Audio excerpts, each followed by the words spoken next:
विकास कल वालों को पता ही होगा कि हमने बाल विकास टॉपिक स्टार्ट करवाया था, और बाल विकास में जो हमें पढ़ना है वो हमें पढ़ना है ग्रोथ एंड डेवलपमेंट।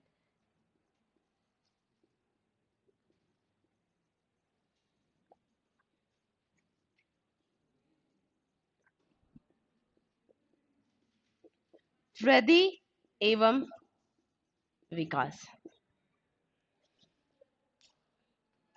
मैंने कल भी एक चीज समझाई थी कि वृद्धि ये विकास का ही एक क्या है, भाग है।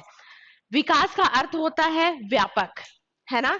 विकास का अर्थ क्या होता है, व्यापक होता है, क्योंकि विकास के अंदर हर एक वृद्धि, हर एक चीज का विकास आता है। विकास है ये बातें नहीं भाई, है ना। थोड़ी सी देर, आज मेरी वैसे भी तबीयत खराब है तो थोड़ा सा परेशान मत करो, मेरे को बोलते हुए पहले ही प्रॉब्लम हो रही है थोड़ी सी। तो अगर हम विकास की बात करते हैं तो आपको पता है कि विकास एक निरंतर चलने वाली प्रक्रिया है। जैसे आप शिक्षा ग्रहण करते रहते हैं, जो कि शिक्षा क्या है, लाइफ टाइम चलती रहती है।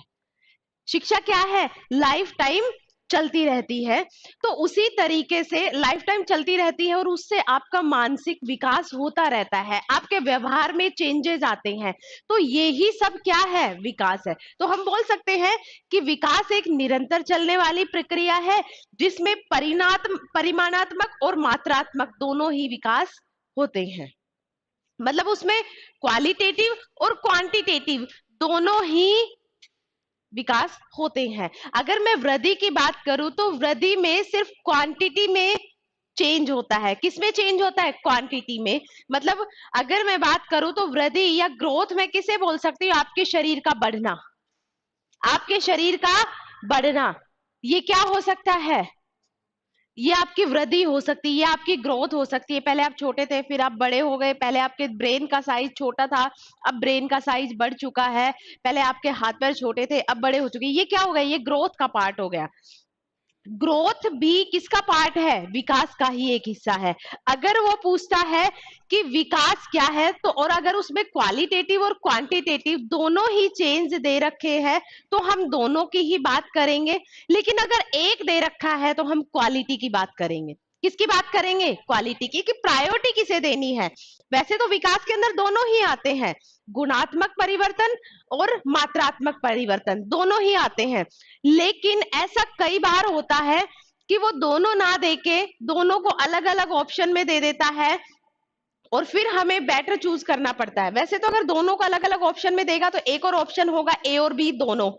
एक में दे दिया परिमाणात्मक, वो मात्रात्मक, और एक में दे दिया गुणात्मक, और थर्ड ऑप्शन वो दे देगा ए और बी दोनों। लेकिन अगर नहीं देता है तो हमें विकास किसमें लेना है, गुणात्मक परिवर्तन में। किसमें लेना है, गुणात्मक। मतलब हम प्रायोरिटी किसे देंगे, तब हम गुणात्मक में, क्योंकि वृद्धि को मात्रात्मक माना गया है और विकास को गुणात्मक और मात्रात्मक दोनों ही।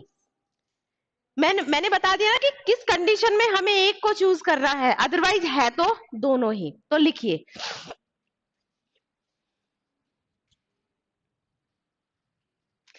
विकास एक ऐसी प्रक्रिया है, विकास एक ऐसी प्रक्रिया है जो सतत एवं निरंतर चलती रहती है।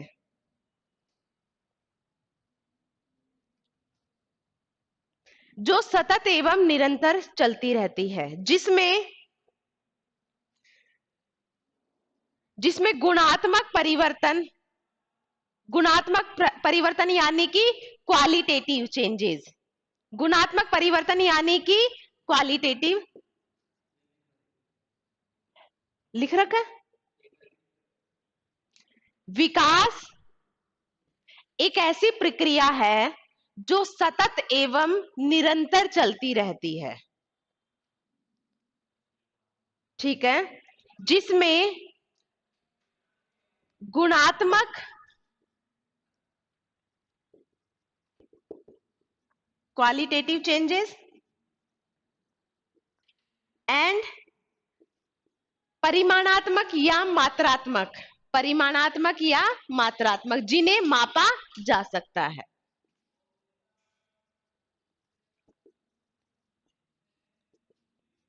क्वालिटेटिव चेंजेस यानी कि मात्रात्मक या परिमाणात्मक?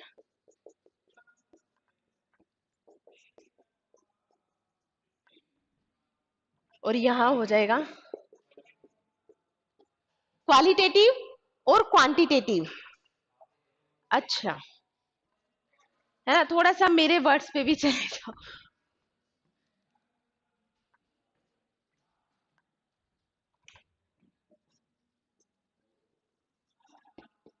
अगर मैं ऐसा कुछ लिख दूं तो मुझे बता दिया करो, है ना। Qualitative changes and quantitative changes, गुणात्मक परिवर्तन एवं परिमाणात्मक परिवर्तन दोनों सम्मिलित हैं, दोनों सम्मिलित हैं।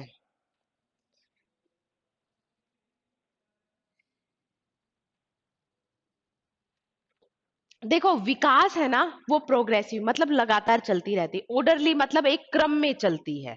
किसमें चलती है? एक क्रम में चलती है। तो लिख दो नोट करके,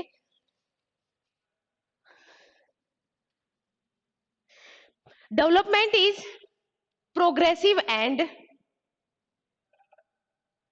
प्रोग्रेसिव यानी कि निरंतर, है ना, एंड ऑर्डरली यानी कि क्रमिक रूप से, है ना, ऑर्डरली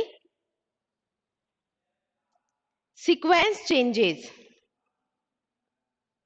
सीक्वेंस चेंजेस मतलब ये निरंतर चलती है और एक क्रम में चलती है। इनका क्या होता है? एक क्रम होता है विकास का। अभी मैं 4 विकास के टाइप लिखाने वाली हूं, ये जिस तरीके से लिखवाऊंगी ये ही इनका क्या है? क्रम है। तो लिखिए,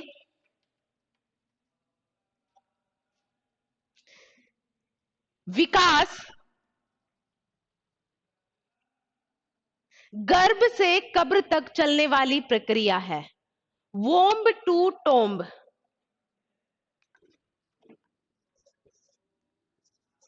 वोम्ब टू टोम्ब। विकास गर्भ से कब्र तक चलने वाली प्रक्रिया है, कि ये आपके गर्भ से चलनी शुरू होती है विकास की प्रक्रिया, और कहां तक चलती है? कब्र तक चलती है। इसका मतलब है कि जो वृद्धि है उसकी एक सीमा होती है, क्योंकि आपकी हाइट वगैरह एक सीमा तक ही बढ़ती है और उसके बाद क्या होती है? रुक जाती है। लेकिन जो विकास है ये लाइफ टाइम चलता है। क्या है ये? लाइफ टाइम चलता है। तो लिखिए विकास के प्रकार। विकास के 4 प्रकार हैं।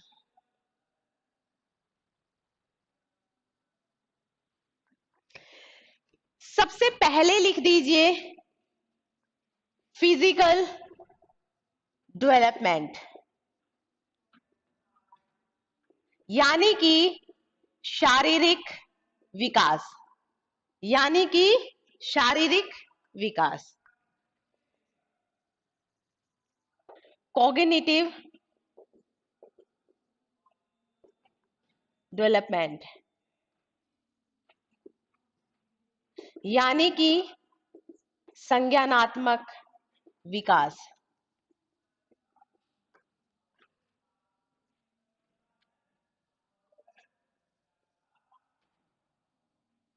थर्ड है आपका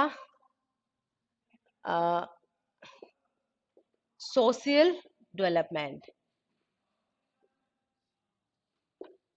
यानी कि सामाजिक विकास।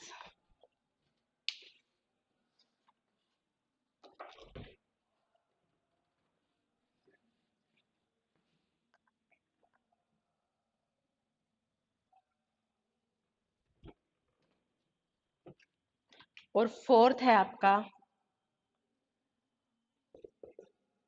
इमोशनल डेवलपमेंट,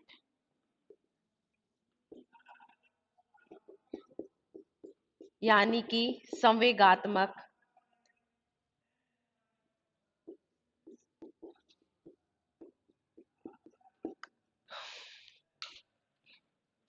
सबसे पहले हमने बात की है फिजिकल डेवलपमेंट की, फिर हमने बात की है कोग्निटिव डेवलपमेंट की, फिर हमने बात की है सोशल डेवलपमेंट की, और फिर हमने बात की है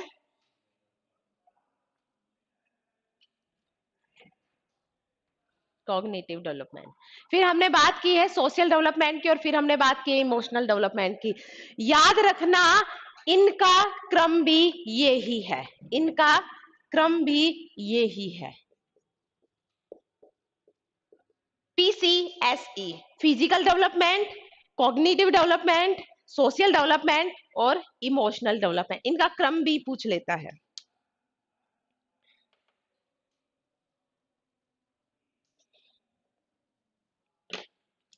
देखिए फिजिकल डेवलपमेंट मींस आपकी फिजिकल अपीयरेंस में चेंज आना, आपकी हाइट में, हेल्थ में, वेट में चेंजेस आना। तो लिखो सबसे पहले फिजिकल डेवलपमेंट।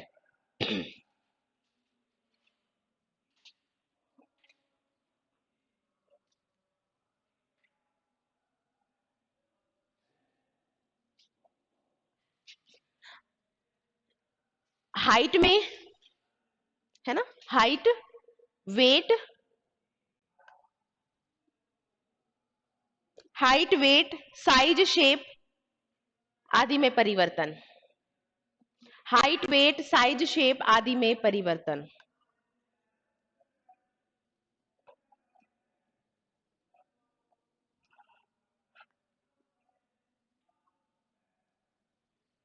इसे नेक्स्ट पॉइंट इसी में लिखो, इसे मोटर डेवलपमेंट भी कहते हैं। अभी मैं बता दूंगी क्यों कहते हैं इसे मोटर, इसे मोटर डेवलपमेंट भी कहते हैं, यानी कि गति आ जाना, यानी कि आपके शरीर में गति आना।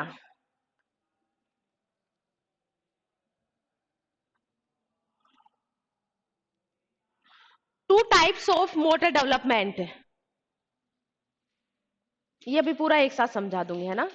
Two types of motor development.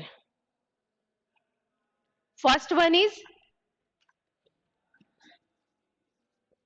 Gross motor development.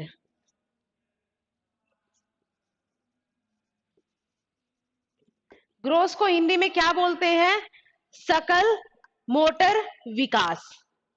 क्या बोलेंगे? सकल मोटर विकास, इसे मोटर ही बोला जाता है।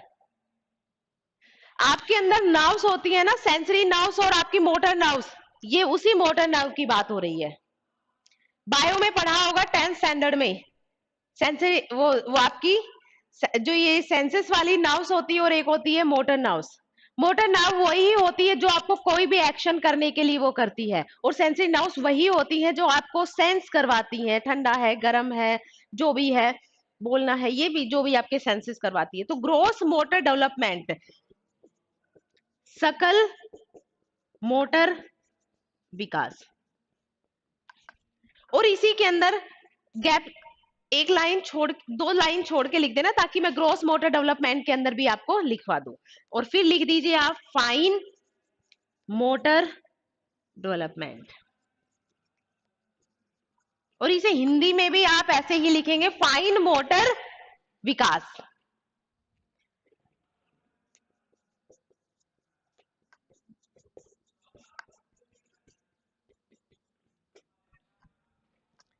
देखिए आपकी बड़ी बड़ी मसल्स में गति आ जाना, यानी कि आपके हाथ में, यानी कि आपके पैरों में गति जब आती है तो उसे बोलते हैं ग्रोस मोटर डेवलपमेंट।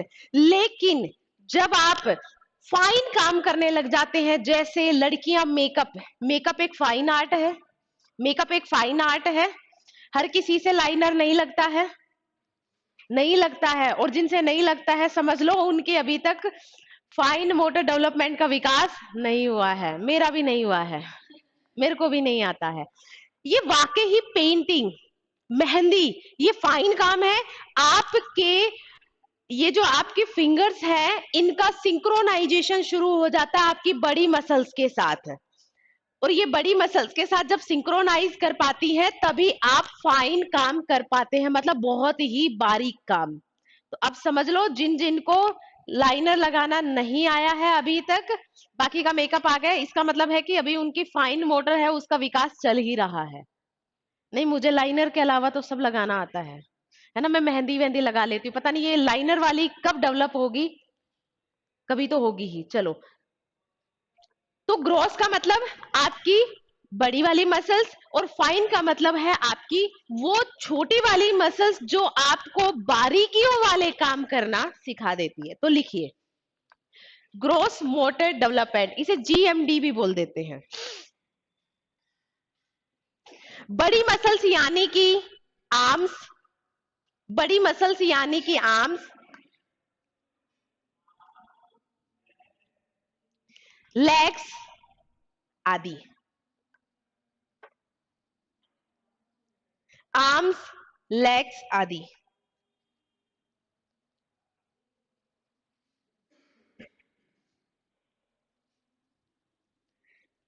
और फाइन का मतलब है, फाइन में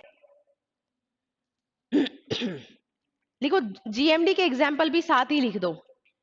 दौड़ना, भागना, कूदना, ये सब जीएमडी में ही आ जाते हैं। कि जब आपकी ग्रोथ या आपकी जो ये बड़ी वाली मसल से इनका विकास हो जाता है, तो इसका मतलब है कि आप कूदना भागना सब कुछ शुरू कर चुके हो, है ना। दौड़ना, भागना, थ्रोइंग करना, चीजों को फेंकना, एटसेट्रा, ये किस में आते हैं? ये आते हैं आपकी ग्रोस मोटर डेवलपमेंट में। अब लिखिए फाइन मोटर डेवलपमेंट। इसमें हाथ की छोटी मसल्स का, इसमें हाथ की छोटी मसल्स का विकास होता है।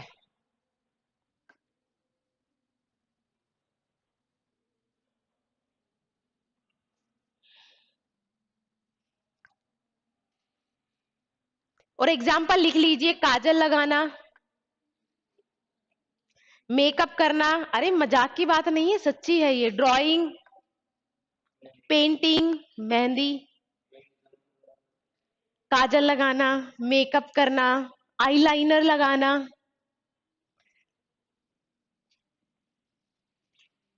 इसका मतलब है कि जो लड़कियां बहुत अच्छे से वो लाइनर लगा लेती है ना, हाँ, वो देखो, नहीं जनरली गर्ल्स लगा लेती है ना। नहीं नहीं, बॉयज एक चीज याद रखना, फाइन फाइन मोटर का जो डेवलपमेंट है वो गर्ल्स में ज्यादा होता है। आप देखना, पेंटिंग जनरली गर्ल्स की ज्यादा अच्छी होती है, मेहंदी, मेकअप वगैरह वैसे बॉयज भी करते हैं, पर कंपैरेटिव टू गर्ल्स बॉयज का थोड़ा सा कम होता है ना। तो इसमें वो पेंटिंग वेंटिंग मेहंदी वेहंदी आप सब कुछ लिख सकते हो। आपकी बड़ी मसल्स के साथ आपकी छोटी मसल्स का सिंक्रोनाइजेशन होता है, इसमें लिखना नहीं है, मैं बता रही हूं। अब नेक्स्ट लिखिए, संज्ञानात्मक विकास।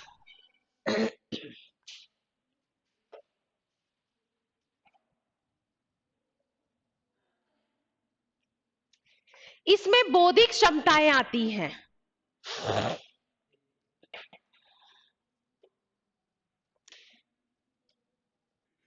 आप लिख दीजिए कॉग्निटिव डेवलपमेंट, यानी कि संज्ञानात्मक विकास। यहां से आप ज्ञान लेना प्रारंभ कर देते हैं, इंफॉर्मेशन कलेक्ट करना शुरू कर देते हैं, अनुदेशन शुरू हो जाता है यहां से आपका, है ना। आपके अंदर ज्ञान का क्या हो जाता है, बातें नहीं, ज्ञान का विकास शुरू हो जाता है। किसका विकास शुरू हो जाता है? ज्ञान का विकास शुरू हो जाता है।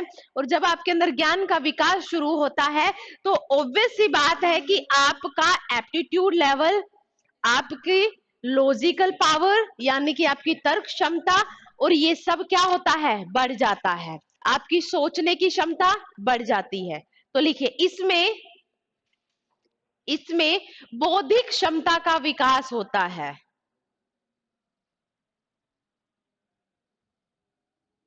Aptitude, aptitude and logical abilities develop होती है ना। बौद्धिक क्षमता का विकास होता है, लाइक थिंकिंग, इमेजिनेशन। मैं आपको कोई भी चीज करवा रही हूं, मैं आपको ये बता रही हूँ कि ये पेन है, इसके अंदर ये इंक है, और ये इस तरीके से काम करेगा, तो आप इसके बोल को देखोगे, सोचोगे कि ये किस लो पे काम कर रहा है ना। जैसे आपने कोई दिया जलता हुआ देखा, दिया जलता हुआ, कैपिलरी वाला, क्या बोलते हैं हिंदी में, तो मेरे को नहीं पता है ना, हिंदी में मुझे नहीं पता, इंग्लिश में पता है कि उसे कैपिलरी एक्शन बोलते हैं, जिसके थ्रू उसके अंदर से जो तेल है वो एक तरीके से मैं कहूँ एक लाइन की फॉर्मेट में ऊपर पहुंचता है। तो उस चीज को आप सोचना शुरू कर देते हैं, है ना। पहले आप चीजों को देख रहे होते हैं, फिर आपके अंदर जिज्ञासा, तो वो जो जिज्ञासा डेवलप होती है वही आपका संज्ञानात्मक विकास है। यहां से आप चीजों को सोचने लग जाते हो, यहां से आपकी तर्क क्षमता डेवलप हो जाती है, यहाँ आपके अंदर लॉजिक्स आ जाते हैं, आपकी थिंकिंग, आपके अंदर इमेजिनेशन, ये सब क्या होती है, डेवलप हो जाती है। तो इसके एग्जाम्पल के लिए लिख दो, थिंकिंग, इमेजिनेशन,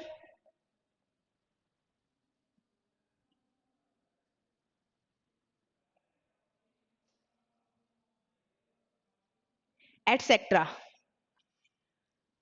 याद रखना भाषा का विकास भी इसी में ही होता है। तो नेक्स्ट पॉइंट इसी में लिखो,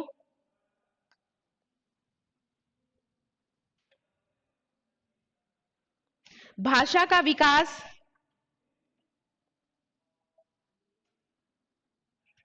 और रीजनिंग परसेप्शन इसी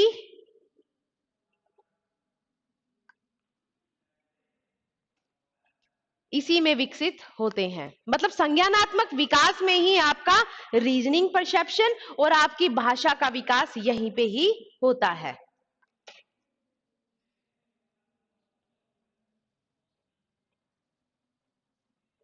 अब देखिए, अपना जो ब्रेन होता है ना, ये मान लीजिए क्या है, ब्रेन है। क्या है, ब्रेन। एक लेफ्ट ब्रेन होता है और एक राइट ब्रेन होता है।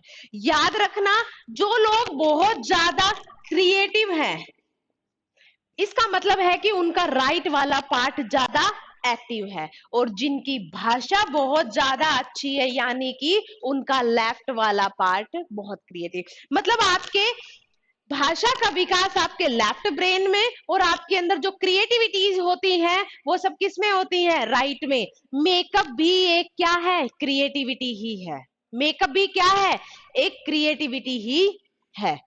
तो हर एक चीज जो भी क्रिएटिव है वो राइट वाले पार्ट में, आपके ब्रेन के राइट पार्ट में डेवलप होती है, और जो भी लैंग्वेज से रिलेटेड है वो आपके लेफ्ट वाले पार्ट में डेवलप होती है। तो चाहो तो इसे लिख सकते हो, लिखना आपकी इच्छा है, वरना छोड़ भी सकते हो। और नेक्स्ट लिखिए,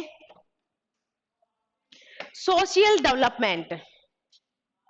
देखिए, सबसे पहले आपके शरीर का विकास हुआ, शरीर के विकास के बाद आपका ज्ञान का विकास होने लगता है, आपका संज्ञानात्मक विकास होता है। और जब आप चीजों के लिए जिज्ञासु होते, चीजों को समझने लगते हैं, तो ऑब्वियस सी बात है कि आप समाज को भी समझने लग जाते हैं।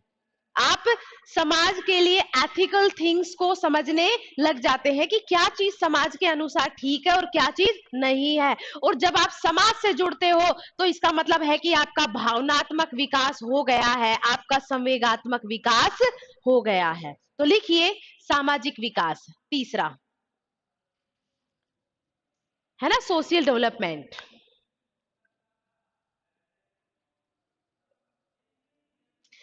इसमें मनुष्य का मोरल डेवलपमेंट होता है, यानी कि नैतिक विकास होता है।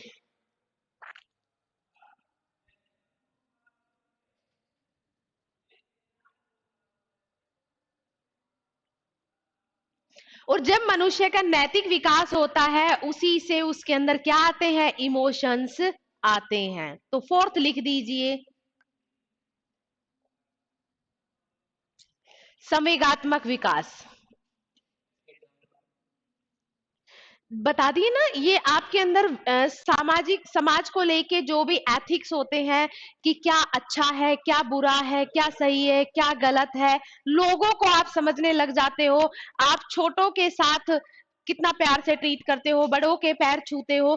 तो इसीलिए मैंने आपका एक चीज बोल दिया, आपकी मोरल वैल्यूज डेवलप होती हैं। इसमें क्या होती है, आपकी मोरल वैल्यूज डेवलप होती है। इसका एग्जाम्पल नैतिक विकास ही है। वो लोग क्या कहेंगे, वो इसी उसमें आ जाता है। और फिर आता है आपका इमोशनल डेवलपमेंट, यानी कि संवेगात्मक विकास। अब आपके अंदर वो वाले भाव आने लग जाते हैं, इमोशंस। वो इमोशंस कोई भी हो, लव का हो, लाइकिंग का हो, हेट का हो, जो भी आपके इमोशंस है, मैंने आपको बताए थे, कितने इमोशंस बताए थे हमने? 14 इमोशन, जो कि जन्मजात होते हैं। उन इमोशंस का डेवलपमेंट इसी संवेगात्मक विकास से शुरू हो जाता है। एकाकीपन का भाव, समूह का भाव, कि बच्चा समूह बनाने लग जाता है, बच्चे को अधीनता की भावना आने लग जाती है, बच्चा अधिकार की भावना जताने लग जाता है, बच्चे में घृणा की भावना भी आती है, बच्चे में वात्सल्य की भावना भी आती है, प्रेम का भाव भी आता है। तो सारी की सारी चीजें यहीं से ही डेवलप होती हैं। तो मेरे को आपको संवेगात्मक विकास में तो लिखवाने की जरूरत ही नहीं है, क्योंकि मैंने आपको 14 के 14 संवेग, जो कि जन्मजात होते हैं, जो कि मूल प्रवृत्तियों से हमारे अंदर जनरेट होते हैं, मैंने लिखवाए हुए हैं, वही इसके एग्जाम्पल हैं। ठीक है, अब लिख दीजिए ग्रोथ। ग्रोथ, वृद्धि,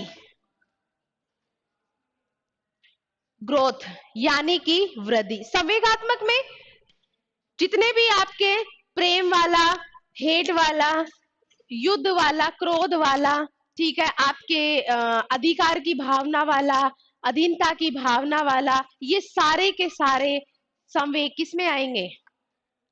समझ नहीं आ रहा कि क्या लिखना है इसमें संवेगात्मक में? मूल प्रवृत्तियों के वो 14 के 14 इमोशंस आपको यहां लिख देने हैं, है ना, जो मैंने शुरुआत में ही लिखवाए थे और अभी बता भी रही हूं। अब आप लिखिए वृद्धि।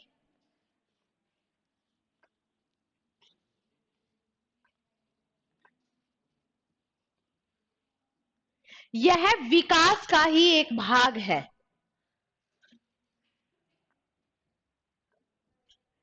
वृद्धि यह विकास का ही एक भाग है। मान लीजिए ये है आपका डेवलपमेंट, तो इसी के अंदर आ जाएगा आपका ग्रोथ। ये ही क्या हो जाएगा आपका ग्रोथ। वृद्धि में क्वांटिटेटिव चेंजेस आते हैं, यानी कि मात्रात्मक परिवर्तन।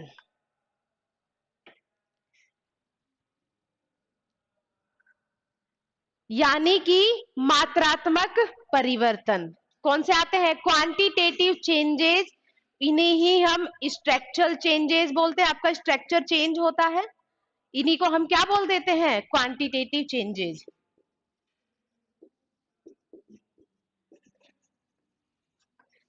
और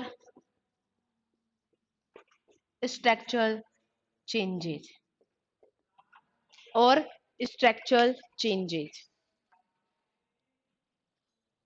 यानी कि संरचना में परिवर्तन। यानी कि संरचना में परिवर्तन, आपकी संरचना बदलने लगती है। आप छोटे होते हो, आप बड़े होने लगते हो। एग्जाम्पल में वही मोटे पतले,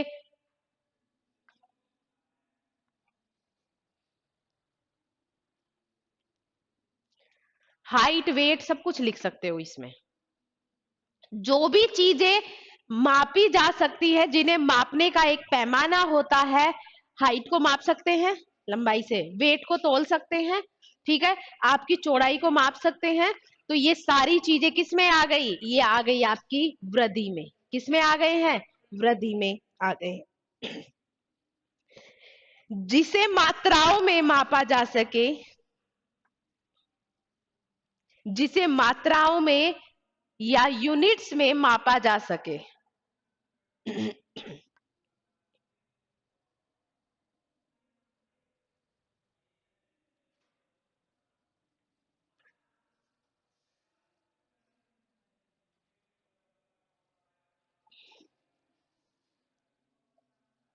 ये एक समय के बाद रुक जाती है, यानी कि जो विकास है वो तो निरंतर चलता रहता है, और जो वृद्धि है ये एक समय के बाद क्या होती है? रुक जाती है। हाँ,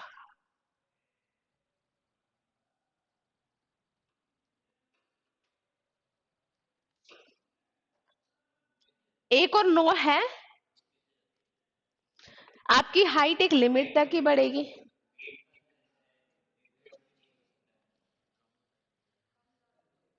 लेकिन वेट की भी तो लिमिट ही होती है, ऐसा तो नहीं है कि आपका वेट अनलिमिटेड हो जाएगा।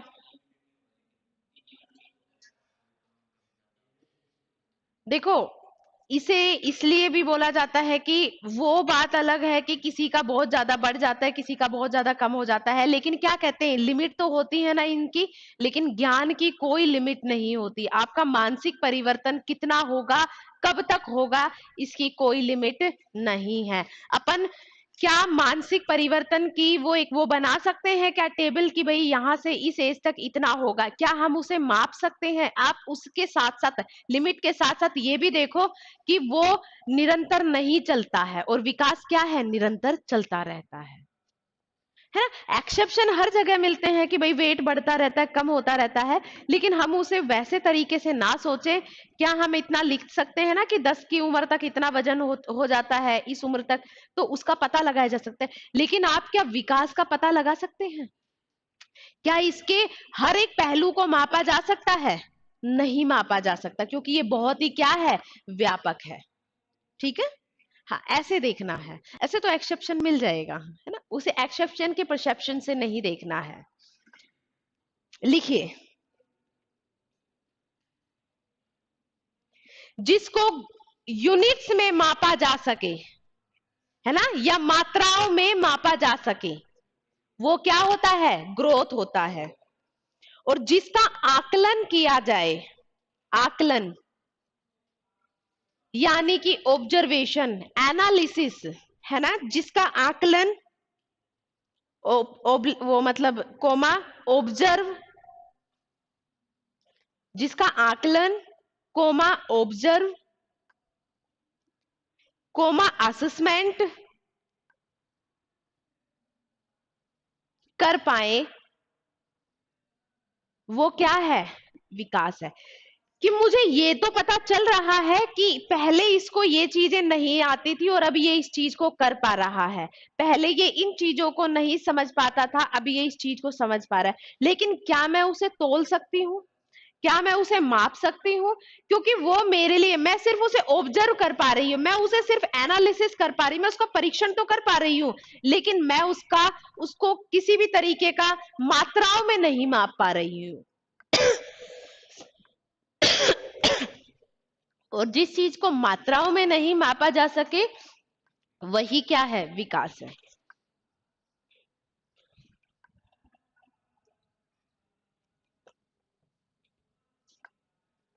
लिखिए, एक तरफ लिख दीजिए ग्रोथ और एक तरफ लिख दीजिए विकास। इनके परिवर्तन, आपको इनके डिफरेंसेस पता चल जाएंगे। एक तरफ लिख दीजिए ग्रोथ और एक तरफ लिख दीजिए डेवलपमेंट।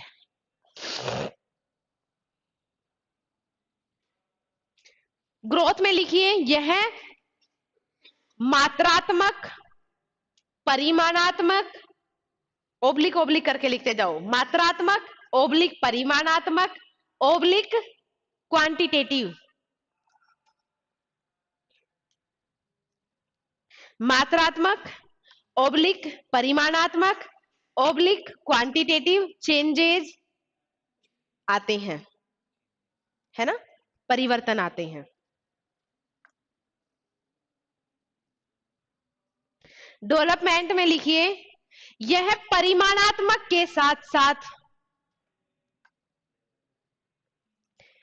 इसमें परिमाणात्मक के साथ साथ गुणात्मक परिवर्तन भी आते हैं।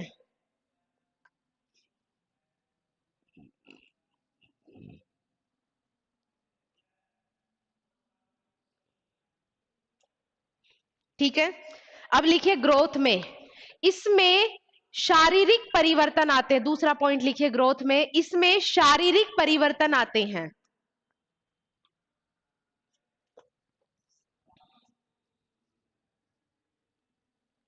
इसमें शारीरिक परिवर्तन आते हैं।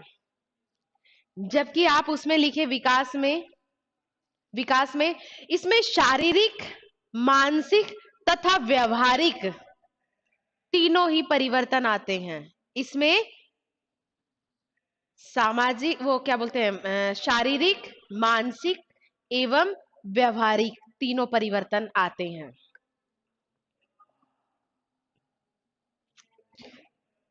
व्यवहारिक मानी यानी कि आपके व्यवहार में भी परिवर्तन आता है। संवेगात्मक, है ना। थर्ड पॉइंट लिखिए, फोर्थ पॉइंट लिखिए। थर्ड पॉइंट, वृद्धि एक संकुचित धारणा है।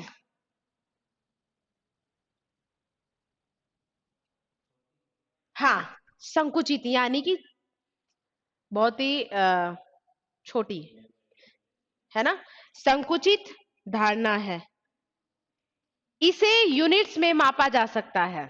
इसे यूनिट्स में मापा जा सकता है। वृद्धि की ही बात करें, यह संकुचित धारणा है, इसे यूनिट्स में मापा जा सकता है।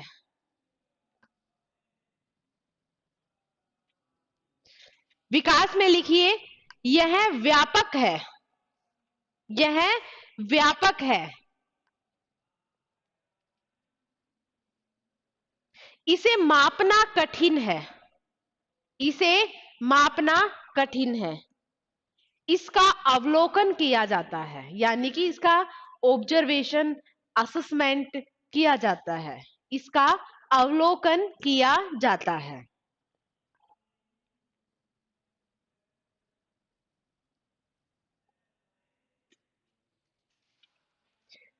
शारीरिक में लिखिए, वो शारीरिक कह रही हूं, वृद्धि में लिखिए, इसमें स्ट्रक्चरल चेंजेस आते हैं। इसमें स्ट्रक्चरल चेंजेस आते हैं, यानी कि संरचना में परिवर्तन आता है। इसमें संरचना लिखूं, संरचना, इसमें स्ट्रक्चरल चेंजेस यानी कि संरचना में परिवर्तन आते हैं, जो एक समय के बाद रुक जाता है।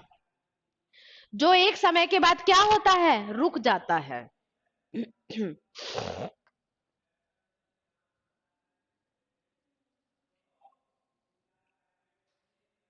जबकि नहीं, विकास में, जबकि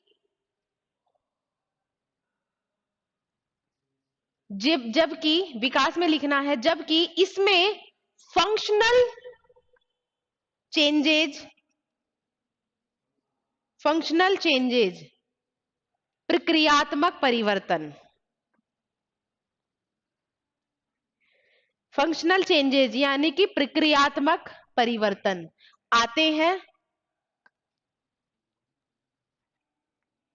और यह निरंतर चलने वाली प्रक्रिया है। और यह निरंतर चलने वाली प्रक्रिया है। तभी तो इसे वोम टू टोम बोला गया है कि मां के गर्भ से लेके कब्र तक आपका विकास होता रहता है।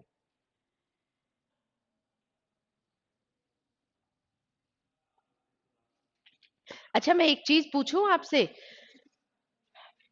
राइटिंग है, राइटिंग कौन से विकास में आएगी? हाँ, मैं आपको ऑप्शन दे देती हूं, फाइन में, ग्रोस में, इमोशनल में और सोशल में। फाइन में, ये तो समझ पाओगे ना।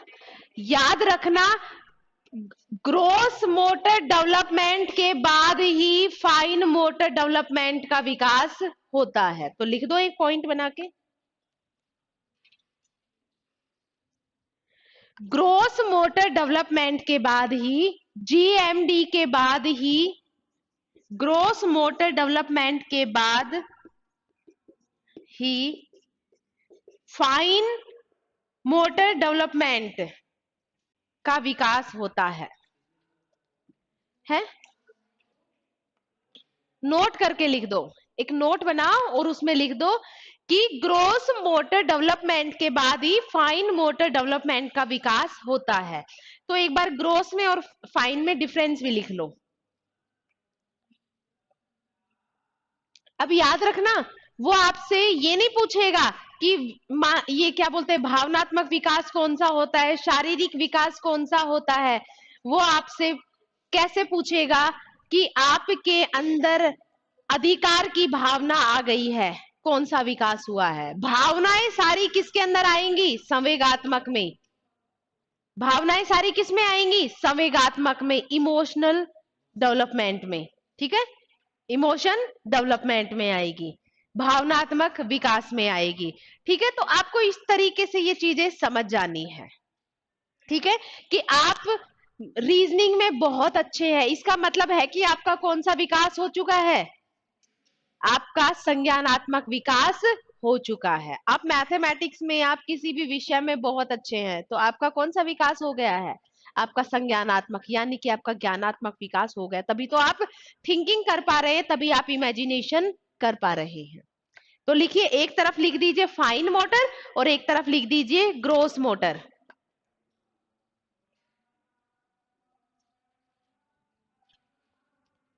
फाइन मोटर में लिखिए छोटी मसल्स का, हाँ फाइन में,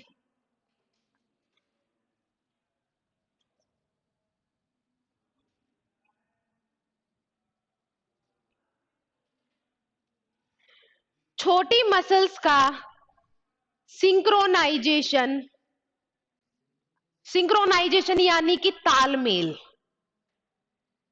छोटी मसल्स का तालमेल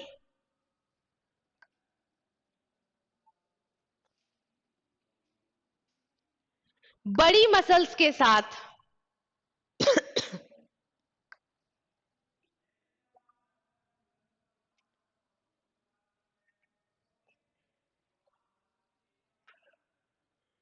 छोटी मसल्स का तालमेल बड़ी मसल्स के साथ होता है। एग्जाम्पल लिख लीजिए, बहुत अच्छा।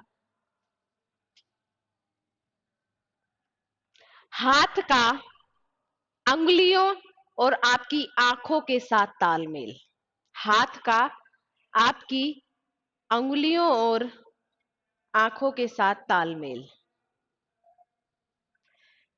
मैं आपको एग्जाम्पल बता दूं, आप जब डांस करते हैं और डांस करते हुए आपकी ये जो गर्दन चलती है और उसी हिसाब से आपकी आंखें चलती हैं और उसी हिसाब से आपकी उंगलियों का ताल जो होता है, मूवमेंट्स, है ना, हाथों का आपकी उंगलियों के साथ और आपकी आंखों के साथ तालमेल। ठीक है, अब लिख दीजिए ग्रोस मोटर में,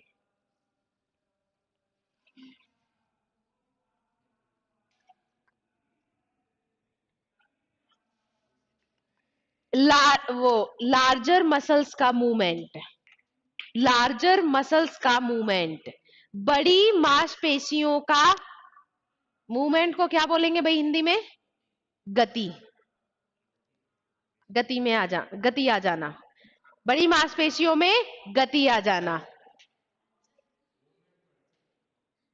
अब इतना भी वो मत बोलो है ना, लार्जर मसल्स का मूवमेंट होना।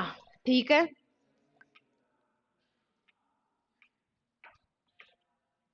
लाइक आपकी आर्म्स, लेग्स, इनमें मूवमेंट होना। और इसके लिए आप लिख सकते हो दौड़ना, भागना, खेलना, कूदना, सब कुछ। लार्जर मसल्स में मूवमेंट आना, यानी कि आपकी बड़ी मसल्स में मूवमेंट आ जाता है।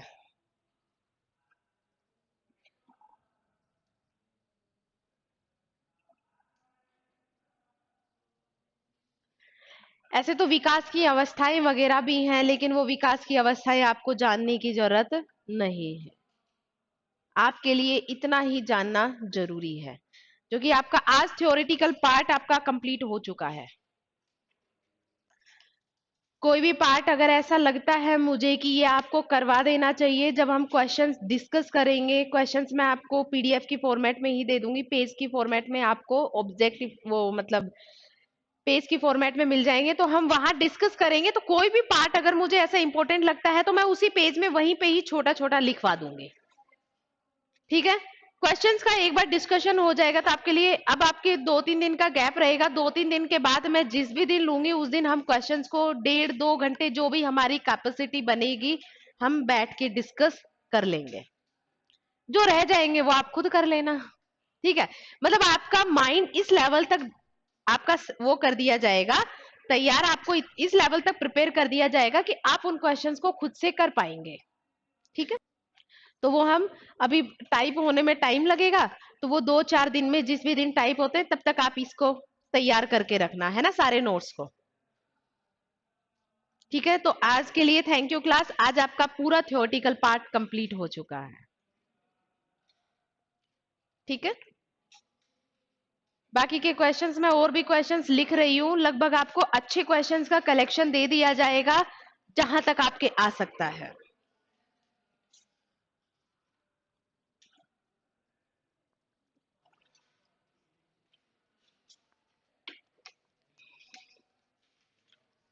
फिर भी अगर आप लोगों को मैं क्वेश्चन वाली क्लास लूं, अगर आप लोगों को लगता है कि हमने ये पार्ट कहीं से पढ़ा है और ये हमारा लैग कर गया है, छूट गया है, रह गया है, तो आप मुझे बता देना, उसको हम कवर कर लेंगे।